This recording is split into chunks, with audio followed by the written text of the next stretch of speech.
ए बेटा ध्रुव, तू भले ही राजा का बेटा है तो क्या हुआ, पर मेरी कुक्षी से तो तेरा जन्म नहीं हुआ, इसलिए दुर्लभेर से मनोरथ, ये तेरा मनोरथ दुर्लभ है, दोबारा कभी इस सिंहासन पर बैठने का साहस मत करना। ध्रुव जी बोले, मां, केवल मैं इसलिए नहीं बैठ सकता कि मैं तुम्हारा बेटा नहीं, तो अब ये बताइए इस सिंहासन पर बैठने के लिए मैं क्या करूं, मुझे क्या करना चाहिए, कुछ उपाय है? सुरुचि बोली, एक ही उपाय है। क्या? तपसा राज्य पुरुषम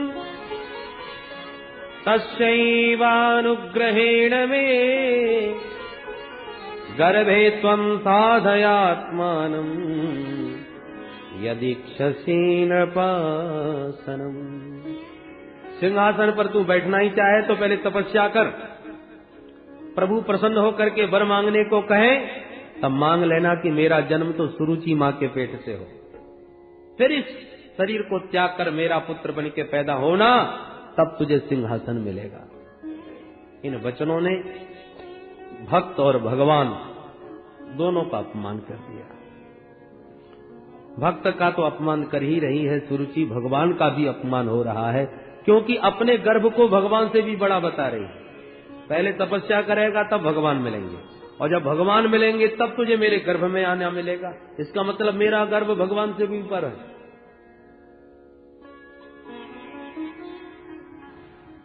ध्रुव जी महाराज तो इस अपमान का घूंट पीकर रोते रोते घर को चल दिए, जैसे सर्प को किसी ने डंडा मार दिया हो, तो घायल सर्प जैसे फुसकारता है, ऐसे फुसकारते लंबी श्वास लेते ध्रुव घर को लौटे। मातु सपत्न्या सदुरुक्ति विद्ध स्वसन रुषा दंड हतो यथा हि हित्वामि संतम पितरम सन्नवाचम जगाम मातु प्ररुदं सकाशम।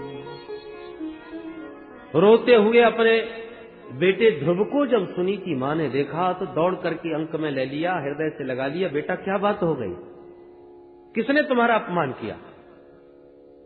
कंठावरुद्ध होने से ध्रुव जी कुछ बोल ही नहीं पा रहे, पर अन्य जो साथी साथ में थे उन्होंने ज्यों का त्यों पूरा वृत्तांत अक्षरशः सुना दिया। बालकों का हृदय तो एकदम निष्कपट होता है, जैसा देखा जैसा सुना वैसा सुना दिया। मैत्री जी कहते, विदुर जी, जैसे खिलती हुई लता आग की ज्वालाओं से झुलस के मुरझा जाती है, ऐसी सुनीति मां का खिला हुआ वह मुस्कुराता मुख कमल इस बात को सुनकर के झुलस गया। तो काग्निना दावलते बबाला, मुरझा गया मुख, पर धन्य है सुनीति मां का धैर्य। इतना सब सुन करके भी हृदय तो शोक की आग में जल उठा, परंतु फिर भी अपने वाणी से एक भी शब्द सुरुचि के विरोध में नहीं बोला, उल्टे सुरुचि के वचनों का अनुमोदन करने लगी। बेटा ध्रुव, अरे मां के प्रति ऐसी भावना मत में मन में कुछ मत लाना, वो तेरी मां है, जैसे मैं तेरी मां वैसे वो भी तेरी मां, और सौतेली मां का अधिकार अपनी मां से कहीं ज्यादा होता है। मां मंगलम तात परे सुमस्था भुंक्ते जनो यत् पर दुख दस्तक। वो तेरी मां है, डांट दिया फटकार दिया तो क्या हुआ, मां का अधिकार होता है। और फिर उसने गलत भी तो नहीं कहा कुछ। ध्रुव जी चौंके, क्या गलत नहीं कहा? उन्होंने अभागिन का बेटा कहा मेरे को, तुम्हें गाली दी है, और मेरी मां को कोई गाली दे, मैं क्षत्रिय राजकुमार हूं, कैसे सुन लूं, कैसे सह लूं? सुनीति मां समझाने लगी, देख बेटा, सत्यम सुरुच्या भेतम भवान में यद दुर्भगाया उदरे गृहीत। उसने क्या कहा, तू अभागिन का पुत्र है, दुर्भागिनी की संतान है, तो क्या गलत कहा? मैं अपने को कब भाग्यशालिनी मानती हूं? यदि मुझ अभागिन को उसने अभागिन कह दिया तो क्या गलत कहा? देखो बेटा, एक बात जीवन में याद रखो। अरे उसने तो तुझे वो बात बताई है जो आज तक मैं भी नहीं बता पाई। उसने क्या कहा था? तपसाराध्य पुरुषम। तू हमेशा पिताजी के बारे में मुझसे पूछता था, मैं तो पिता का भी परिचय ठीक से तुझे नहीं करा सकी, उसने तो परम पिता के बारे में तुझे बता दिया। वो परम पिता को एक बार तूने पा लिया तो वो ऐसी पदवी प्रदान करता है जिससे कभी उतरना ही नहीं पड़ता। उस परम पिता का परिचय तेरी सौतेली माँ ने कराया है, चूकना मत बेटा।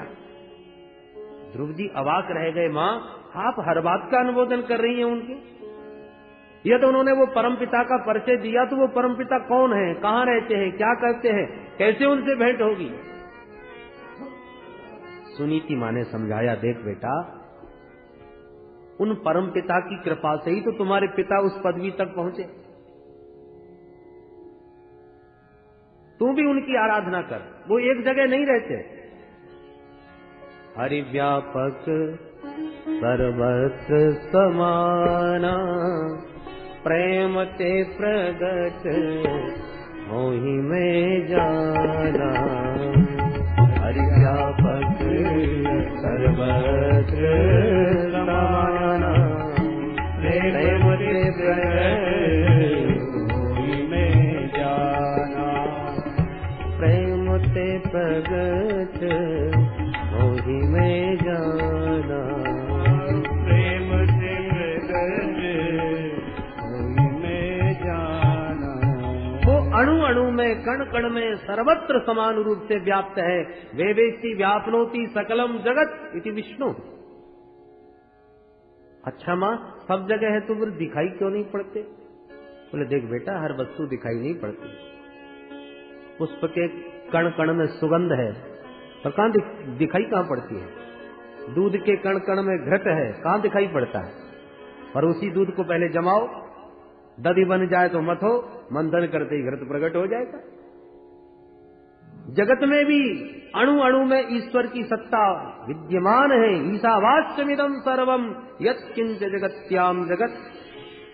परंतु उपासना करो, साधना करो, सदगुरु की अनुग्रह अनुकंपा से वो कहीं से भी प्रकट हो जाएगा, उसे कहीं आना जाना थोड़ी पड़ता है। जहां तुम्हारी निष्ठा परिपक्व हो जाए, परमात्मा वहीं से प्रकट हो जाए। हृदय में एक एक बात बैठ गई ध्रुव जी महाराज के, और चल पड़े। संसार में निमित्त कोई भी बन जाए, परंतु भगवान की कृपा किसी न किसी माध्यम से हो ही जाती है। संस्कार जब जागृत होते हैं तो बहाना कई बन जाते हैं।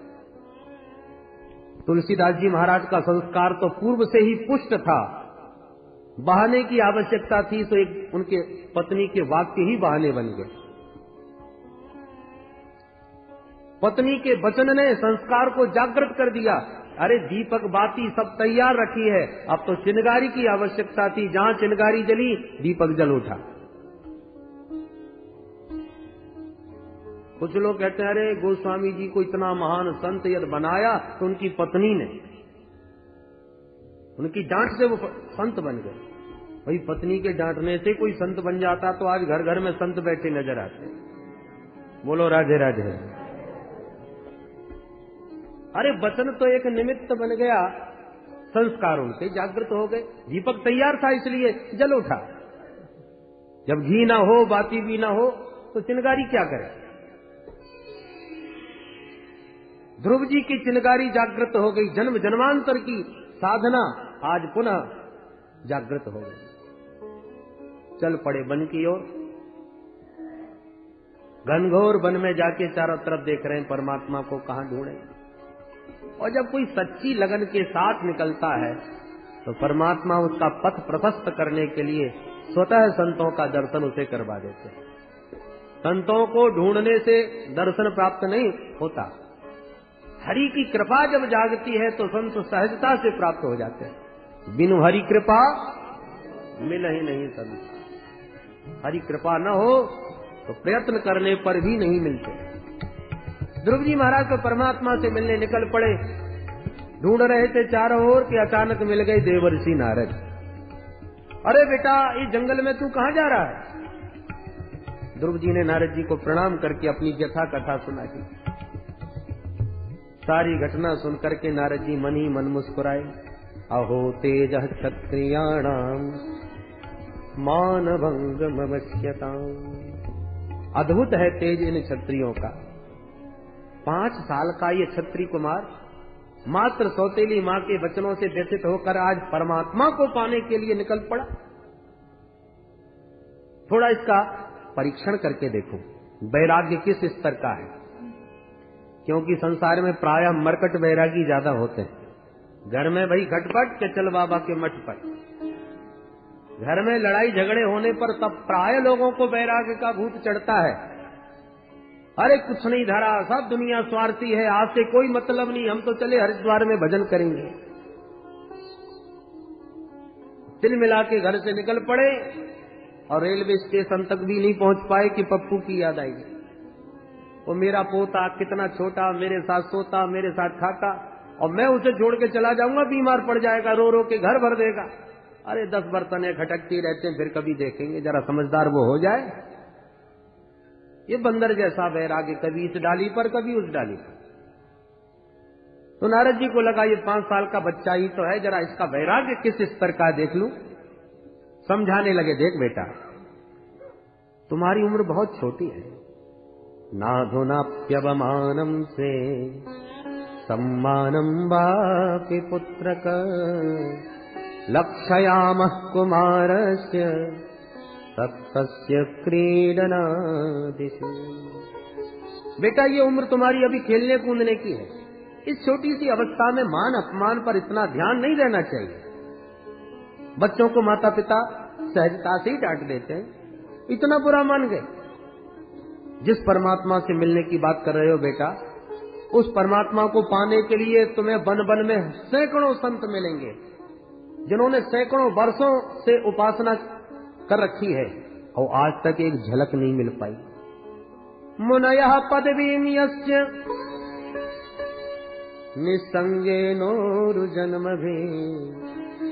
न विदुर्मृगयन्तोऽपि तीव्र योग समाधिना।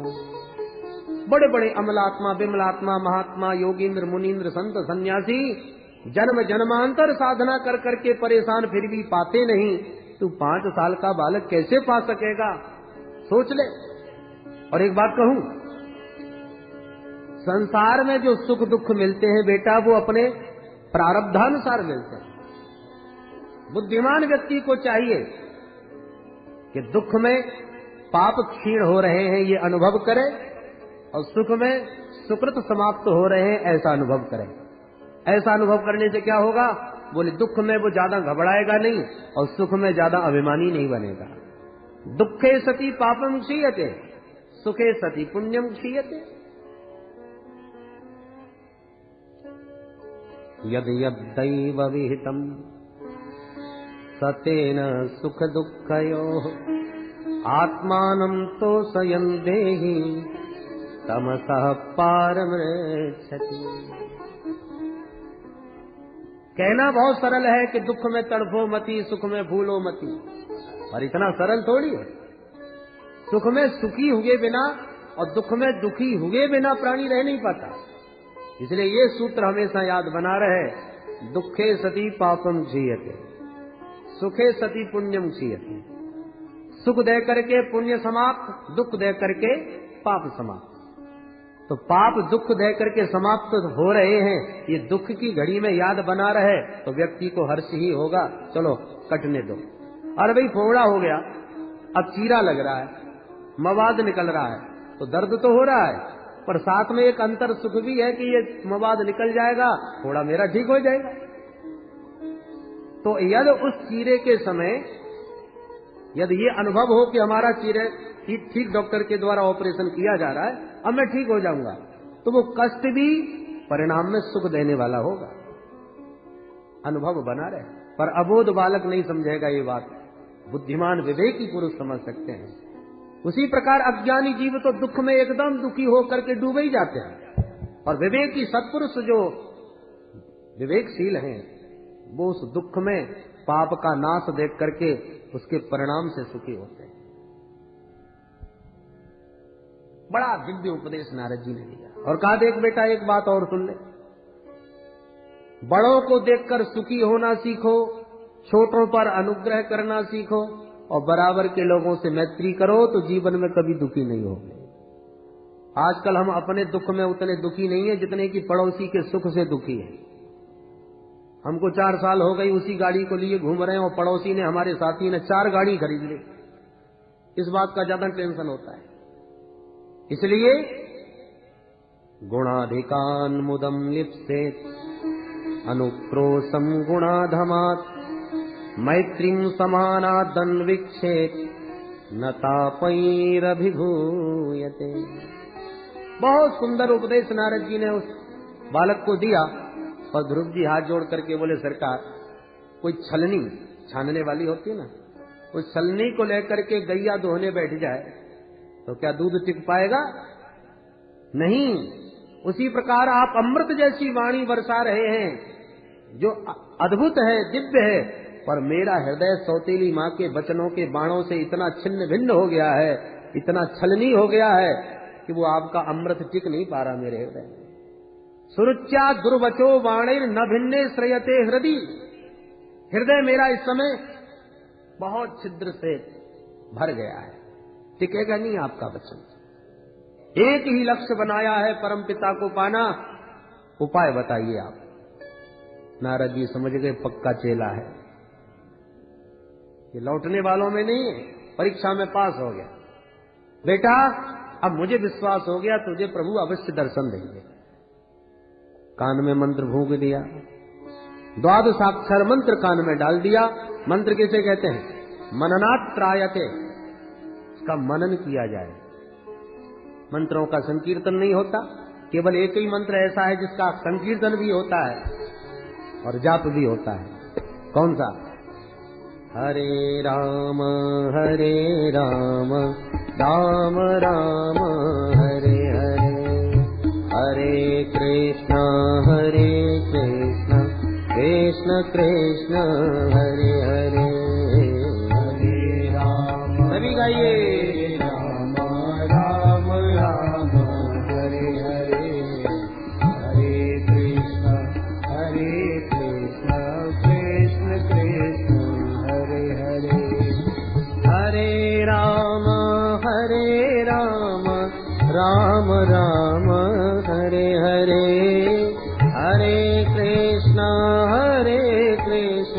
कृष्ण कृष्ण हरे हरे, हरे राम राम राम हरे हरे, हरे कृष्ण कृष्ण कृष्ण हरे हरे, हरे राम राम राम हरे हरे, हरे कृष्ण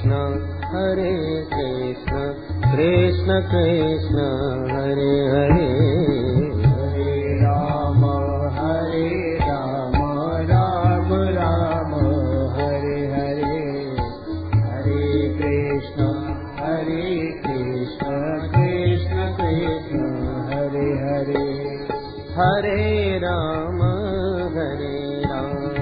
राम राम हरे हरे, हरे कृष्ण कृष्ण कृष्ण हरे हरे, हरे राम राम राम हरे हरे, हरे कृष्ण कृष्ण कृष्ण हरे हरे, हरे राम राम राम हरे हरे, हरे कृष्ण कृष्ण कृष्ण हरे हरे, हरे राम राम राम हरे हरे, हरे कृष्ण कृष्ण हरे हरे, हरे राम राम राम हरे हरे, हरे कृष्ण हरे कृष्ण कृष्ण कृष्ण हरे हरे, हरे राम राम राम हरे हरे, हरे कृष्ण कृष्ण कृष्ण हरे हरे। द्वादशाक्षर मंत्र नारद जी ने श्री ध्रुव जी महाराज को प्रदान किया, ज्ञान की पूरी पद्धति विधिवत बताई और कहा बेटा अब यहाँ से सीधे मथुरा चले जाओ। तत्तात गच्छ भद्रम ते यमुनायास्तटं शुचि, पुण्यं मधुवनं यत्र सानिध्यं नित्यदा हरे। परम पावन मोक्षदायिनी पुरी मथुरा में जाकर यमुना में स्नान कर मधुवन में जाकर के भजन करो। गुरु आज्ञा स्वीकार करके ध्रुव जी महाराज चल पड़े, यमुना स्नान करके मधुवन में बैठ गए। नियम लिया, तिरात्रांते कपित्थ बदरासन, 3 दिन में 1 दिन फलाहार करना और 3 दिन तक बिल्कुल निराहार रहना। 1 माह तक ये नियम चला। दूसरा महीना तपस्या का लगा तो नियम और कठोर कर दिया। द्वितीयं चानयन मासम षष्ठेर्भको दिने, 6 दिन में 1 बार क्या लेते हैं? तृणपर्णादि, या तो वृक्षों के पत्ते खाते हैं या दूर्वा, घास या पत्ते, वो भी 6 दिन में 1 बार, 6 दिन तक वो भी नहीं। तीसरा माह लगा तो नियम और कठोर कर दिया। नवमे हनि, अब 9 दिन में 1 बार पाते हैं। क्या? बोले अब भक्ष, केवल यमुना जी का जल मात्र पीते हैं, घास पत्ते भी छोड़ गए। यमुना जी का जल वो भी 9 दिन में 1 बार। चौथा महीना लगा तो नियम और कठोर कर दिया। चतुर्थमपि वै मासम द्वादशे हनि, अब 12 दिन में 1 दिन पाते हैं। क्या? बोले पानी छोड़कर अब केवल वायु का आहार करते हैं। एक यौगिक क्रिया है जिससे वायु पी करके भी योगी लोग रह लेते हैं। तो 12 दिन में 1 बार वायु आहार करते हैं, पानी भी छोड़ कर। देखिए जरा तपस्या कैसे की जाती है। कोरी भावुकता की तपस्या नहीं, सदगुरु के सानिध्य में उनके मार्गदर्शन में श्री ध्रुव जी महाराज तप कर रहे हैं। कुछ लोग कभी कभी कथा सत्संग सुन करके एकदम भावुक हो गए और निर्णय लिया अब की बार हम नव दुर्गा बिल्कुल 9 दिन तक निराहार रखेंगे। आज तक एकादशी कभी ठीक से नहीं करी और एकदम 9 दिन का व्रत लेने का संकल्प कर लिया। कुछ भी नहीं खाएंगे पिएंगे, व्रत चला जैसे तैसे, 6 दिन तक खिंच गया, 7वें दिन अस्पताल में भर्ती हो गए, बोतल चढ़ानी पड़ी, सारी तपस्या घरी रहेगी। तो ऐसा दुराग्रह नहीं करना चाहिए। शरीर को कसौटी पर कसते होंगे, चलो श्री ध्रुव जी महाराज वही कर रहे हैं। पहले 3 दिन में 1 बार, फिर 6 दिन में, फिर 9 दिन में, फिर 12 दिन में, धीरे धीरे तपस्या के द्वारा शरीर को कस रहे हैं। शारीरिक क्षमता भी तो देखो भाई। 5वां महीना लगा तब तो श्री ध्रुव जी महाराज ने ऐसा प्राणायाम चढ़ाया कि ध्यान ब्रह्म पदैकेन तस्तौ स्थाणुरिवाचल, पैर के अंगूठे पर खड़े होकर प्राणायाम ऐसा चढ़ाया कि समस्त प्राणियों का प्राणवायु अवरुद्ध कर दिया। त्रैलोक में हाहाकार मच गया, देवता हरि की शरण में। नैवं विदामो भगवन् प्राणरोधम चराचरस्याखिल सत्त्वधाम, विधेहि तन्नो ब्रजनाद् विमोक्षम्, प्राप्ता वयं त्वां शरणं शरण्यम्। हे प्रभु आपकी शरण में है, रक्षा करो। भगवान बोले किससे रक्षा करें? बोले यही तो नहीं जानते हम। नैवं वेदामः, हम आपको नहीं बता सकते कि किसने हमारा प्राण श्वास रोक लिया, ये तो आप ही जानो। भगवान बोले मां भैष्ठ डरो मत। औत्तानपादी मयि संगतात्मा, उत्तानपाद के पुत्र ध्रुव की आत्मा मुझ में इतनी समर्पित हो गई है कि आज उसकी प्राणवायु के अवरुद्ध करने होने से उसकी प्राणवायु व्यष्टि से समष्टि में परिणत होगा। घबराओ मत। और यूं कह के भगवान गरुड़ पर आरूढ़ होकर के दौड़ पड़े। कहा? बोले मधोरवनम भृत्यदृदिक्षयागतः।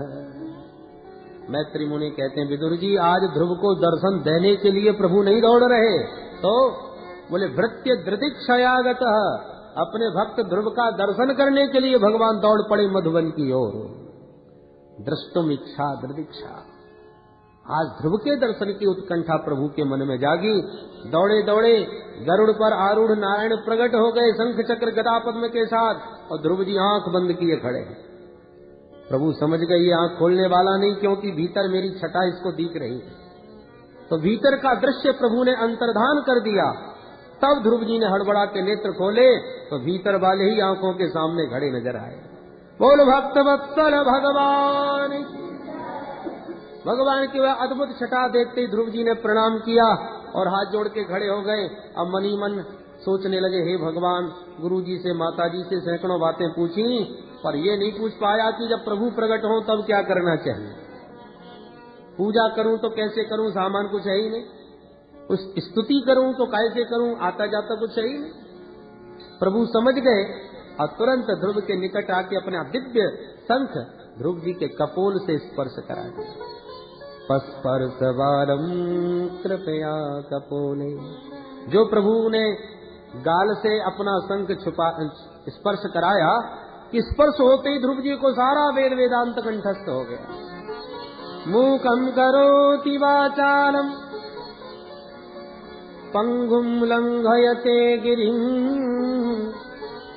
यत्कृपात्तमहं वन्दे परमानंद माधवम।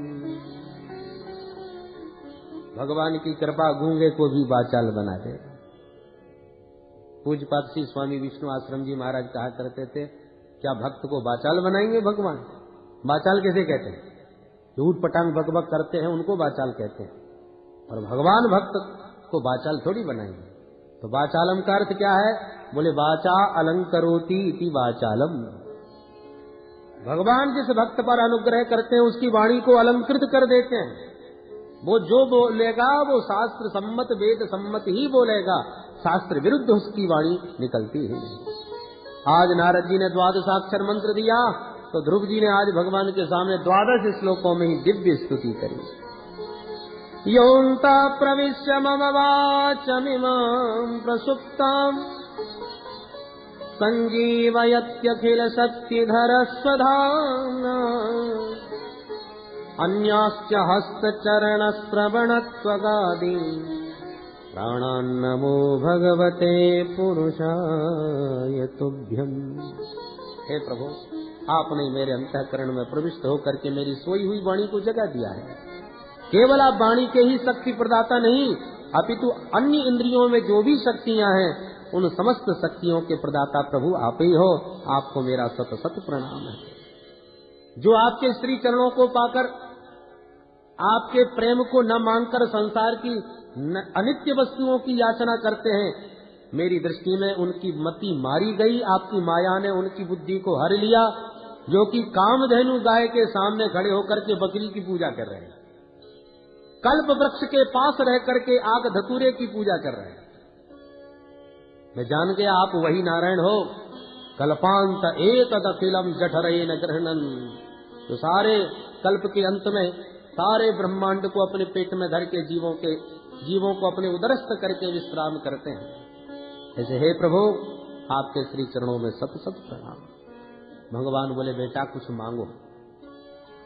ध्रुव जी कहते, प्रभु आपको देखने के बाद अब कोई भी मांगने की इच्छा शेष नहीं रही। भगवान बोले, फिर भी तुम सिंहासन पर बैठने की इच्छा लेके आए थे ना, इसलिए जाओ पहले सिंहासन पर चल के बैठो, 36,000 वर्ष राज्य करो, और उसके बाद तुम दिव्य ध्रुवलोक को प्राप्त करोगे। यों कह के भगवान अंतर्धान हो गए, और ध्रुव जी को लगा जैसे हम ठग लिए गए। मेरी तो बुद्धि देवताओं ने ठग ली। मतिर विदूषिता देवई पतत भी असहष्णु भी। देवताओं ने मेरी मति हर ली, जो तुच्छ नासवान इस अनित्य वस्तु राज्य को मैं पाकर संतुष्ट होकर आ गया। जब घर आए, राजा को पता चला, स्वागत में दौड़ पड़े। पूरी प्रजा आज ध्रुव जी के स्वागत में दौड़ रही है, और तो और सौतेली माँ भी आज दौड़ रही है अपने बेटा से मिलने के लिए। मैत्री मुनि कहते हैं, विदुर जी, यस्य प्रसन्नो भगवान गुणैर्मैत्र्यादिभिर्हरिः तस्मै नमन्ति भूतानि निम्नमापः इव स्वयं। अरे जिस पर गोविंद की कृपा दृष्टि पड़ जाती है, सारा जगत उस पर कृपा बरसाने लगता है। जा पर कृपा राम के होई, और ता पर कृपा करे सब कोई। फूटी आंख नहीं देखना चाहती थी सौतेली माँ, आज वो भी स्वागत में ध्रुव जी के हाथ जोड़ के खड़ी है। ध्रुव जी महाराज ने दौड़ के पिताजी को प्रणाम किया, फिर सौतेली माँ को प्रणाम किया, गदगद होकर हृदय से लगा लिया।